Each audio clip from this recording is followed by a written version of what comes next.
ಸಾಗರ ನಗರದ ಹೃದಯ ಭಾಗದಲ್ಲಿದ್ದರೂ ನಿರ್ವಹಣೆ ಇಲ್ಲದೆ ಪಾಳು ಬಿದ್ದು ಅಸಾಮಾಜಿಕ ಚಟುವಟಿಕೆಗಳ ಅಡ್ಡೆಯಾಗಿ ಮಾರ್ಪಟ್ಟಿರುವ ಕೋಟ್ಯಂತರ ರು ಬೆಲೆ ಬಾಳುವ ಪಿಡಬ್ಲ್ಯೂಡಿ ಹಾಗೂ ಜಿಲ್ಲಾ ಪಂಚಾಯತ್ ಇಲಾಖೆಯ ಐತಿಹಾಸಿಕ ಸರ್ಕಾರಿ ಕಟ್ಟಡಗಳ ದುಸ್ಥಿತಿಯ ಬಗ್ಗೆ ಈಗ ಗಂಭೀರ ಸ್ವರೂಪದ ಆತಂಕ ವ್ಯಕ್ತವಾಗಿದೆ. ಕಚೇರಿಗಳು ಬಾಡಿಗೆ ಕಟ್ಟಡಗಳಲ್ಲಿ ಕಾರ್ಯನಿರ್ವಹಿಸ್ತಾ ಇದ್ರು ಸುಮಾರು 1 ಎಕರೆಗೂ ಅಧಿಕ ವಿಸ್ತೀರ್ಣದ ಈ ಅಮೂಲ್ಯ ಸರ್ಕಾರಿ ಆಸ್ತಿ ಕಣ್ಣೆದುರೇ ನಾಶವಾಗ್ತಿರೋದು ಆಡಳಿತ ಯಂತ್ರದ ನಿರ್ಲಕ್ಷ್ಯಕ್ಕೆ ಹಿಡಿದ ಕನ್ನಡಿಯಾಗಿದೆ.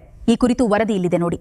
ಸಾಗರ ನಗರದ ಪಿಡಬ್ಲ್ಯೂಡಿ ಮತ್ತು ಜಿಲ್ಲಾ ಪಂಚಾಯತ್ ವಿಭಾಗ ಕಚೇರಿಗಳ ಆವರಣದಲ್ಲಿರುವ ಸುಮಾರು 8ಕ್ಕೂ ಹೆಚ್ಚು ಹಳೆಯ ಹಾಗೂ ಐತಿಹಾಸಿಕ ಸರ್ಕಾರಿ ಕಟ್ಟಡಗಳು ಇಂದು ಸಂಪೂರ್ಣ ಶಿಥಿಲಗೊಂಡು ಹಾಳಾಗಿ ಹೋಗಿವೆ. ಉಪವಿಭಾಗದ ಕಾರ್ಯಪಾಲಕ ಇಂಜಿನಿಯರ್ ಕ್ವಾರ್ಟರ್ಸ್ ಸೇರಿದಂತೆ ಕೋಟ್ಯಂತರ ರು ಬೆಲೆ ಬಾಳುವ 1 ಎಕರೆಗೂ ಅಧಿಕ ವಿಸ್ತೀರ್ಣದ ಈ ಜಾಗವು ಸಾರ್ವಜನಿಕರ ಬಳಕೆಗೆ ಸಿಗದೆ ಅನ್ಯಾಯವಾಗಿ ವ್ಯರ್ಥವಾಗುತ್ತದೆ.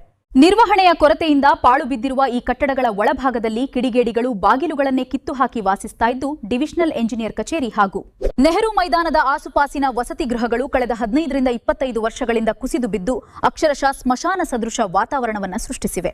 ಈ ಪಾಳು ಬಿದ್ದ ಆವರಣವು ಪ್ರತಿದಿನ ಮದ್ಯಪಾನ, ಬ್ರ್ಯಾಂಡ್ ಬಾಟ್ಲಿಗಳು ಮತ್ತು ಇಸ್ಪೀಟಾಟಗಳಂತಹ ಅನೈತಿಕ ಚಟುವಟಿಕೆಗಳ ಪ್ರಮುಖ ತಾಣವಾಗಿ ಬದಲಾಗಿದೆ ಎಂದು ಸ್ಥಳೀಯರು ಹೇಳ್ತಾರೆ. ಇಲ್ಲಿ ನಮ್ಮ ರೋಟರಿ ಸ್ಕೂಲು ಮತ್ತು ರೋಟರಿ ಕ್ಲಬ್ ಮತ್ತು ರೋಟರಿ ಎಜುಕೇಶನ್ ಸೊಸೈಟಿ ಇದು ನಡೀತಾ ಇದೆ ಪಕ್ಕದಲ್ಲಿ. ಇಲ್ಲಿ ರಾತ್ರಿ ಎಲ್ಲ ಜನರು ಓಡಾಡ್ತಾ ಇರ್ತಾರೆ.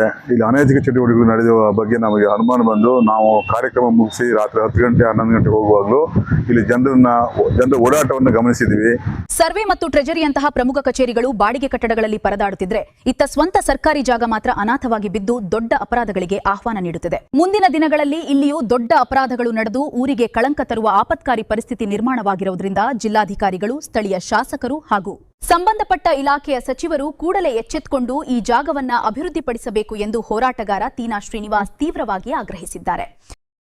ಈಗ ನಾನು ಸಾಗರದಲ್ಲಿ ಪಿಡಬ್ಲ್ಯೂಡಿ ಜಿಲ್ಲಾ ಪಂಚಾಯತ್ ವಿಭಾಗ ಕಚೇರಿಯ ಆಸ್ತಿ ಮತ್ತೆ ಕಚೇರಿಗಳಿರೋ ಸ್ಥಳದಲ್ಲಿದ್ದೀನಿ. ಈಗ ನಾನು ನಿಂತಿರುವಂತಹ ಸ್ಥಳ ಸಾಗರ ಉಪವಿಭಾಗದ ಕಾರ್ಯಪಾಲಕ ಇಂಜಿನಿಯರ್ ಅವರ ಕ್ವಾರ್ಟರ್ಸ್ನ ಕಟ್ಟಡದ ಎದುರುಗಡೆ ಇದ್ದೀನಿ. ಈ ಕಟ್ಟಡ ಸಂಪೂರ್ಣ ಈಗ ಶಿಥಿಲವಾಗಿದೆ. ಒಳಗಡೆ ಯಾರೋ ಕೆಲವರು ಅನಾಥರ ಭಿಕ್ಷುಕರ ಇಲ್ಲಿ ವಾಸ ಮಾಡಿರ್ತಕ್ಕಂಥ ಅವರ ಲಗೇಜ್ಗಳಿದೆ. ಜೊತೆಗೆ ಬಾಗಿಲು ತೆಗೆದಿದೆ. ಇಲ್ಲಿ ಹಲವಾರು ಅನೈತಿಕ ವ್ಯವಹಾರಗಳು ನಡೀತಾ ಇದ್ದಾವೆ ಅಂತ ಹೇಳಿ ತಿಳಿದು ಬಂದಿದೆ. ಸುಮಾರು 8 ಕಟ್ಟಡಗಳು ನಮ್ಮ ಲೋಕೋಪಯೋಗಿ ಇಲಾಖೆ ಮತ್ತೆ ಜಿಲ್ಲಾ ಪಂಚಾಯತ್ ಡಿವಿಷನ್ ಇಂಜಿನಿಯರ್ ಅವರ ಕಚೇರಿ 8 ಕಟ್ಟಡಗಳು. ಈ ಕಡೆ ಈ ಭಾಗದಲ್ಲಿ ನಾನು ನಿಂತಿರೋ ಸ್ಥಳದಲ್ಲಿ ನೆಹರು ಮೈದಾನ ಕಾಣ್ತದೆ.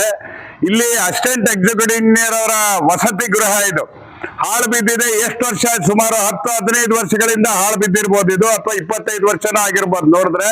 ಜೊತೆಗೆ ಇದರ ಹಿಂಭಾಗದಲ್ಲಿ ಕಾನ್ವೆಂಟ್ ಎದುರುಗಡೆ ಡಿವಿಷನಲ್ ಎಕ್ಸಿಕ್ಯೂಟಿವ್ ಇಂಜಿನಿಯರ್ ಒಂದು ಆಫೀಸ್ ಇದೆ, ಕ್ವಾರ್ಟರ್ಸ್ ಇದೆ.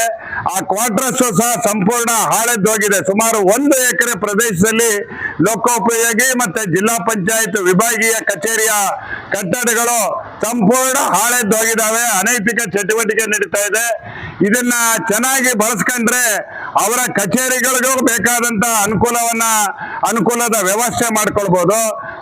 1 ಎಕರೆ ಜಾಗ ಅವರಿಗೆ ಅನಗತ್ಯ ಅಂದ್ರೆ ಹಲವಾರು ನಮ್ಮ ಸರ್ಕಾರಿ ಕಚೇರಿಗಳು ಬಾಡಿಗೆ ಕಟ್ಟಡದಲ್ಲಿ ಇವತ್ತು ನಡೀತಾ ಇದ್ದಾವೆ. ಸರ್ವೆ ಇರ್ಬೋದು, ನಮ್ಮ ಟ್ರೆಜರಿ ಆಫೀಸ್ ಇರ್ಬೋದು, ಆಮೇಲೆ ಕೆಲವು ಕಚೇರಿಗಳೆಲ್ಲ ಇವತ್ತು ಬಾಡಿಗೆ ಹಣದಲ್ಲಿ ಸಬ್ ರಿಜಿಸ್ಟರ್ ಕಚೇರಿನೂ ಬಾಡಿಗೆ ಕಟ್ಟಡದಲ್ಲಿ ನಡೀತಾ ಇದೆ. ಅಂತ ಕಟ್ಟಡಗಳನ್ನು ಸಹ ಇಲ್ಲಿ ಕಟ್ಟಿ ಸರಿಯಾಗಿ ಬಳಸ್ಕೊಳ್ಳಕ್ಕೆ ಅವಕಾಶ ಇದೆ. ಪಂಚಾಯತ್ ಡಿವಿಷನಲ್ ಇಂಜಿನಿಯರ್ ಕಚೇರಿಯ ಮೂಲಗಳು ಹೇಳ್ತಾರೆ ಅದನ್ನೇನೋ ಟೆಂಡರ್ ಆಗಿತ್ತು, ಅದು ಮತ್ತೆ ಟೆಂಡರ್ ಹಿಡದೆ ಇದ್ದವರು ಜಾಸ್ತಿ ಆಯ್ತು ದುಡ್ಡು ಅಂತ ಬರಲಿಲ್ಲ ಅಂತ ಹೇಳ್ತಾರೆ. ತೆಗೆಯಕ್ಕೆ ಜಿಲ್ಲಾ ಪಂಚಾಯತಿನ ಮುಖ್ಯಸ್ಥರು ಜಿಲ್ಲೆಯಲ್ಲಿ ಯಾವುದೇ ರೀತಿ ಕ್ರಮ ತಗೊಂಡಿಲ್ಲ ಅಂತ ಜಿಲ್ಲಾ ಪಂಚಾಯತಿನ ಡಿವಿಷನ್ ಆಫೀಸ್ ಮೂಲಗಳು ಹೇಳ್ತದೆ.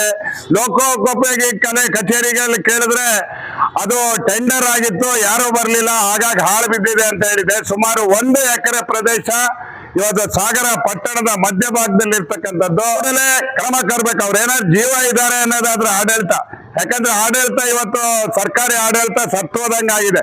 ತಾಲೂಕು ಆಡಳಿತ ಇರ್ಬೋದು, ಜಿಲ್ಲೆ ಆಡಳಿತ ಇರ್ಬೋದು, ಇಂಥವು ನೂರಾರು ಉದಾಹರಣೆಗಳು ಇವತ್ತು ನಮಗೆ ಸಿಗುತ್ತೆ. ಅದಕ್ಕೋಸ್ಕರ ತಕ್ಷಣ ಕ್ರಮ ಕೈಗೊಂಡು ಸಾಗರ ಪೇಟೆ ಮಧ್ಯದಲ್ಲಿ ಇರ್ತಕ್ಕಂಥ ಸುಮಾರು 1 ಎಕರೆಗಿಂತ ಹೆಚ್ಚು ಜಾಗದಲ್ಲಿ ಇದು ದುಸ್ಥಿತಿ ಮತ್ತೆ ಕೊಳಚೆ, ಇವತ್ತು ಈ ಕಟ್ಟಡದ ಬಾಗಿಲು ತೆಗೆದಿದೆ. ಯಾರು ಬೇಕಾರೋ ಇಲ್ಲಿ ಹೋಗ್ಬೋದು, ಏನಾದ್ರು ಚಟುವಟಿಕೆಗಳು ನಡೆಸ್ಬೋದು. ಬ್ರಾಂಡಿ ಬಾಟ್ಲು ಮದ್ಯಪಾನದ ವ್ಯವಸ್ಥೆ ಇಲ್ಲೇ ಪ್ರತಿದಿನ ಮಾಡ್ತಾರೆ ಅನ್ನೋ ಕಾಣುತ್ತೆ. ಎಲ್ಲದೂ ಇಲ್ಲಿ ಕಾಣ್ತಾ ಇದೆ. ಹಾಸಿಗೆ ಇದೆ. ನಾಳೆ ಇಲ್ಲಿ ಯಾರ್ದಾರು ಕೊಲೆ ನಡೆದು ಅವ್ರ ಹೆಣ ತಗೊಂಬಂದು ಈ ಕಟ್ಟಡದೊಳಗೆ ಯಾರು ಹಾಕಿದ್ರು ಅದು ಕೊಳತು ಇಡೀ ಮೈದಾನಕ್ಕೆ, ಇಡೀ ಊರಿಗೆ ಗೊತ್ತಾದ್ಮೇಲೆ ಗೊತ್ತಾಗತ್ತೆ. ಆ ಪರಿಸ್ಥಿತಿ ಇದೆ. ಅಧಿಕಾರಿಗಳು, ಸಾಗರ ನಗರಸಭೆ ಆಡಳಿತ ಅಧಿಕಾರಿಗಳು ಅವರು ಇದನ್ನ ಗಂಭೀರವಾಗಿ ಪರಿಗಣಿಸಿ ತಕ್ಷಣದಲ್ಲೇ ಇದನ್ನ ತೆರೆಯೋದಕ್ಕೆ, ಸರಿ ಮಾಡೋದಕ್ಕೆ ಕ್ರಮ ತಗೋಬೇಕು.